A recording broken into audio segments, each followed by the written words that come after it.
Chapter 2 The Tannhäuser Gate.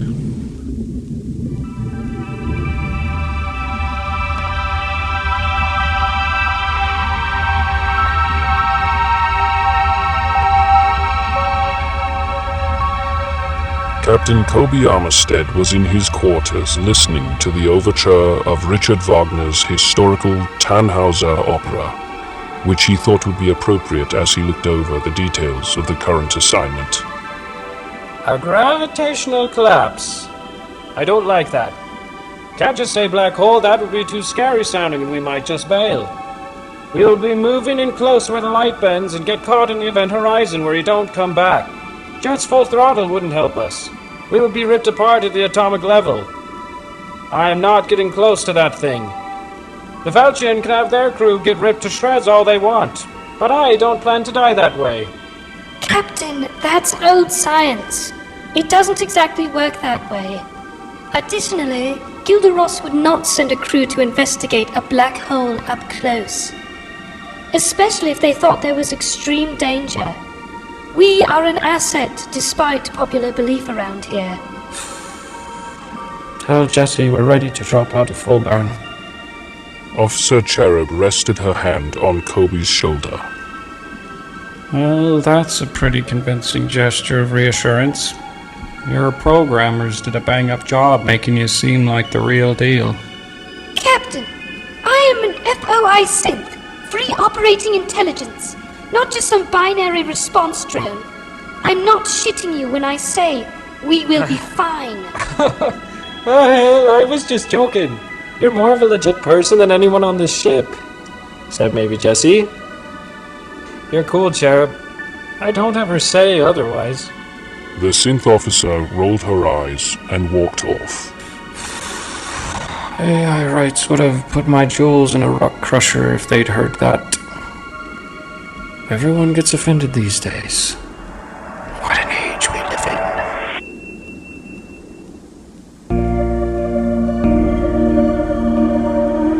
R04 looked out the port window at an object reflecting white light against the blackness of space. He watched it for hours as they approached. He was amazed at how far light can bounce off an object and reach the eye. It seemed the amount of light reflecting was the same no matter how close they got. Hey, R04. A well-built woman with long braided hair walked through the door with a tray of food. I snuck you some of the good stuff.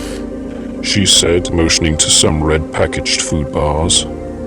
You are a wonderful person, Jessie. It's fine, R04. That was some crazy crap earlier. I know you didn't start that. J37 was cockeyed nuts. Kobe, the captain, wanted him transferred as soon as we got back to Tolbay. He played it cool for a while, then he lost it. It was pretty clear. She handed him the tray of food and he felt her hand for just a moment as he accidentally grabbed where she was holding. Her skin was warm and soft. There was almost an electric feel that his fingers sensed that told him she was alive. I'm glad you think so, Jessie. Cherub seems unconvinced. R04 maintained eye contact with Jessie as he spoke. Jessie looked away, realizing he wasn't going to break his stare. Don't worry about her. She has to go through protocol like everyone else. She's good at what she does, and not just because she's a synth. She really cares, even though she's a hard case sometimes. That pun was unintentional. R04 smiled.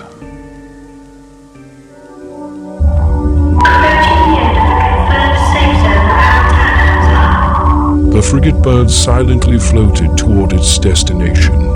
The whole crew was looking out the window as the mysterious structure became more visible. A massive, hollow, rectangular frame. This was the Tannhäuser Gate. Flawlessly constructed with no visible seams, substructures, or designs. Simple and staggering. It looked big enough to fly a skyscraper through.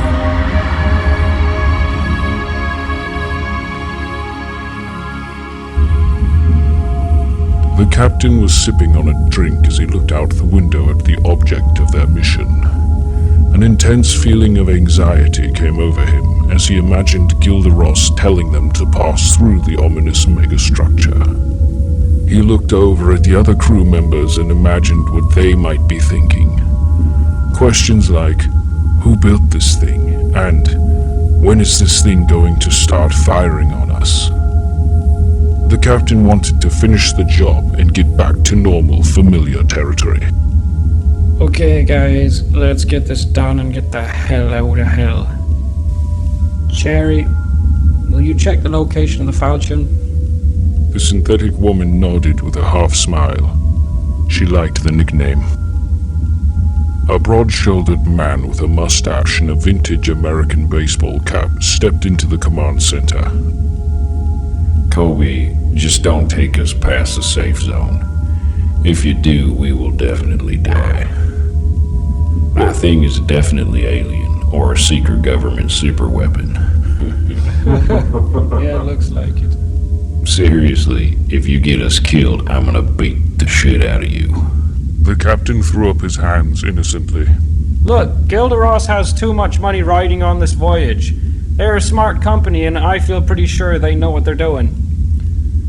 Well, Captain, as much as I love the Saints of GR, I can't help but worry about their methods sometimes. They should have sent synths. Then again, we're cheaper than synths, I guess, so of course they would send us. Well, if you're afraid of Atlas's front door out there, schedule a therapy session with Cherry. I also have a nightlight and a teddy bear for you if things get real bad. Floyd flipped off the captain. Captain, the Falchion is calling. Put her on. The captain sipped his fizzy drink as he stared at the monitor. Captain Armistead, this is Commander Migori of the Falchion. Hey there, Lambie. I can hear ya. You guys make it here alive? Well, not all of us, actually. There was a bar fight in the mess hall and our strongest guy got crazy and tried to kill our new guy. Then the new guy killed him instead. That crap never happened on one of my ships up until this point. Wow. I'm sorry to hear that, Armistead. That's horrible timing. Yep, it's pretty much a nightmare. That gate out there's a nightmare too. He motioned to the window. I couldn't agree more. We will be standing guard while your team uses your Cartesian ray to get more detailed scans of this gate. I would say it's not a big deal, but I am not fooling anyone by saying this is a normal thing. This is legitimately the first confirmed alien piece of technology we have seen. At least that I am aware of. This is a historical moment, more or less. We were relieved to find no deadly gravitational collapse anywhere near the area, so I can only assume they meant the collapse was near Three Kings, which is very far away.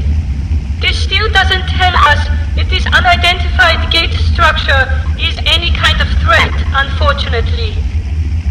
Captain Armistead's eyebrows furrowed a bit as anxiety started to squeeze his lungs. Why the hell are they sending living people out here? I have been wondering the same thing. We are cheaper than synths, and maybe it's a publicity thing. Maybe they want real people being eyewitnesses to it all. People connect with that idea.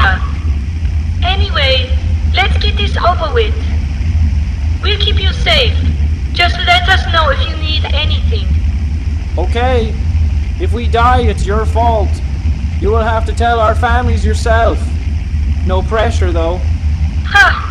Right, no pressure. Commander Migori shook her head with an uncomfortable smile.